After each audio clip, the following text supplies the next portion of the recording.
తాటిపత్తి రాజశేఖర్ నిరసన తాటిపత్తి చంద్రశేఖర్ వైసీపీ సభ్యులను దొంగలుగా చేస్తున్నారు, తాము దొంగతనంగా అసెంబ్లీకి రావడం లేదు, అయ్యన్న పాత్రుడు అలా మాట్లాడడం సరికాదంటున్న కొత్త ఎమ్మెల్యే గారు.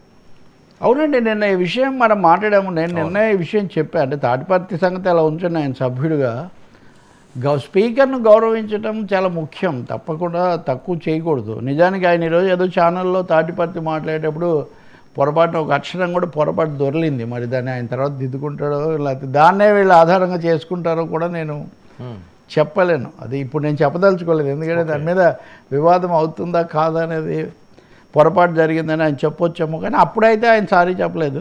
ఆ విషయం అలా ఉంచితే స్పీకరు మీరు సగర్వంగా సభకు రండి అని పిలవడం గొప్ప విషయం. అవును. అదే సమయంలో దొంగల్లాగా అనే పదం ఎందుకండి వాడటము? దొంగచాటుగా అంటే వేరే విషయం, దొంగల్లాగా అంటే పేర్లు కూడా చదివారు. తర్వాత ఇంకోటి మన అప్పటికి రాంది అంటే జీతాలు కూడా తీసుకుంటున్నారు. జగన్ తప్ప మిగతా సభ్యులందరూ జీతాలు కూడా తీసుకుంటున్నారు. కేసీఆర్ను రేవంత్ రెడ్డి కూడా అదే అన్నారు, మీరు ఇంతగా ఇన్ని లక్షలు 57 లక్షలు ఎన్నో డ్రా చేశారు, ఇప్పటివరకు మీరు రాలేదని, జీతాలు తీసుకొని సభకు రావట్లేదని. తాటిపత్తి చంద్రశేఖర్ ఈయన ఏమంటున్నారంటే, ఈయన కొంచెం వోకల్గా ఉంటారు కదా, మాట్లాడుతూ ఉంటారు. మేము దొంగచాటుగా రావడం లేదు, మేము మామూలు పద్ధతిగా శాసనసభ్యులుగానే ఉందా పెట్టండి లేదు ఓకే, మేము మామూలుగానే వస్తున్నాము, వచ్చి సిబ్బంది ముందే సిబ్బంది సూచన మేరకే సంతకాలు చేస్తున్నాము, సంతకాలు చేసి మేము క్వశ్చన్స్ కూడా ఇస్తున్నాము, వాటికి జవాబులు కూడా వస్తున్నాయి.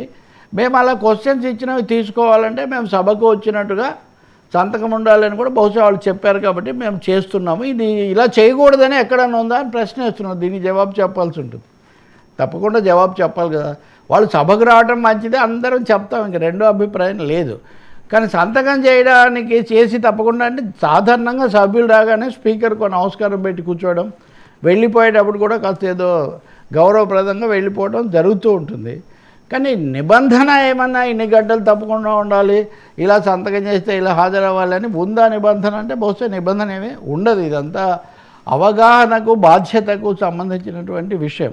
దొంగతనం అనే మాట, స్పీకర్ అంటే సభకు తండ్రి లాంటి వాడు కదా అందరికీ, సభ్యులందరికీ కూడా. కాబట్టి దొంగల్లాగానే పదం వాడకుండా ఉంటే బాగుండేది. నేను ఈ విషయం చెప్తున్నాను, చొరవ తీసుకోవటం. నేను కోడెల శివప్రసాద్ గారు స్పీకర్గా ఉన్నప్పుడు అప్పుడు కూడా జగన్ వెళ్ళేవాడు కాదు. ఒక ఫంక్షన్ పెడితే విజయవాడలో ఆయన వచ్చారు, పిలిచాం మేము ముఖ్య అతిథిగా. 2 గంటలు మాట్లాడాం దానికంటే ముందు. సార్ జగన్ రావట్లేదు, ఇలా ఉంది, మాట్లాడవచ్చు కదా అంటే, నేను ఎంతో ప్రయత్నం చేస్తున్నాను రవి గారు, ట్రై చేస్తున్నాను. ఎవరితో మాట్లాడితే వస్తారో, ఏం చేస్తే వస్తారో చెప్పండి అని కూడా నేను అడుగుతూ ఉంటాను. చొరవ చూపించినాను కాదు, చాలా చొరవ చూపిస్తాను నేను. పోనీ మీరు రాకపోతే మీరు ఇంకెవరన్నా పెట్టి రండి, మేము చూస్తాం. మీరు చూడండి, ఆ కాలంలో జగన్ చాలాసేపు మాట్లాడేవాడు, చాలా సభలో ఆయనే డామినేట్ చేసిన రోజులు కూడా ఉండేవి. అంటే నేను చెప్పేది అంటే స్పీకర్లు తమ్మినేని సీతారాం గారైనా ఇంతకుముందు, ఇప్పుడు అయ్యన్న పాత్రుడు గారైనా, వాళ్ళ పాత్ర కొంచెం అది కోడేల నుంచే తగ్గింది. వీళ్ళంతా యాక్టివ్ పాలిటీషియన్స్. అంతకుముందు కొంతమంది ఉండేవాళ్ళంటే వాళ్ళు యాక్టివ్ పాలిటీషియన్స్ కాదు, పెద్దరికంగా ఏదో లీగల్ హ్యూమనిటీస్ లేకపోతే కాన్స్టిట్యూషనల్ ఎక్స్పర్ట్స్ పెద్దరికంగా ఉండేవాళ్ళు. అలా అయితే అది కాదు ఇక్కడ.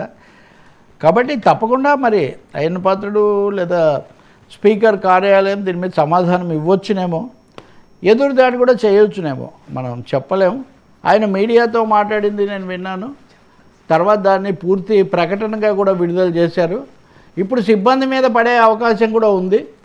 సిబ్బందికి తెలిసి మేము సిబ్బంది సూచనల మేరకు వస్తున్నాము అని కూడా తాటిపత్తి చెప్తున్నారు. కాబట్టి మరి సిబ్బంది ఎందుకు సహకరిస్తున్నారని వాళ్ళ మీద పడతారేమో మనం ముందు నుంచే అనుకుంటున్నాం.